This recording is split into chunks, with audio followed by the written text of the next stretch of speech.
சுதந்திர தினத்துக்கும் குடியரசு தினத்துக்கும் என்ன வித்தியாசம் தெரியுமா? நம்ம எல்லாருக்கும் தெரிஞ்ச ஒரு முக்கியமான நாள் 1947 ஆகஸ்ட் 15.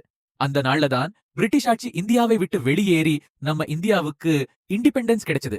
அதனாலதான் ஒவ்வொரு வருடமும் ஆகஸ்ட் 15 இண்டிபெண்டன்ஸ் டே சுதந்திர தினமா கொண்டாடுறோம். ஆனா ஒரு சின்ன விஷயம் இங்க இருக்கு. சுதந்திரம் கிடைச்ச பிறகும் உடனடியாக இந்தியா முழுமையான குடியரசாக மாறல. அந்த காலகட்டத்தில் பிரிட்டிஷ் கிரவுன் சார்பில் நியமிக்கப்பட்ட கவர்னர் ஜெனரல் தான் நாட்டின் தலைவராக இருந்தார். இனி நம்ம நாட்ட நாமே ஆளணும், மறுபடியும் எந்த ஒரு மன்னராட்சிக்கோ வெளிநாட்டு அதிகாரத்துக்கோ கீழ் போகக்கூடாது அப்படின்னு ஒரு எண்ணம் உருவாச்சு. அதனால மக்களே, நாட்டின் அதிகாரத்தின் அடிப்படை என்ற கொள்கையோடு இந்தியாவுக்கென ஒரு அரசியலமைப்பு உருவாக்கப்பட்டது. அந்த கான்ஸ்டிடியூஷன் ஆஃப் இந்தியா 1950 ஜனவரி 26 அன்று அமலுக்கு வந்தது. அந்த நாள்ல இருந்து இந்தியா ஒரு ரிபப்ளிக், குடியரசு நாடாக மாறியது. அதனாலதான் ஆகஸ்ட் 15 நமக்கு சுதந்திரம் கிடைத்த நாள்.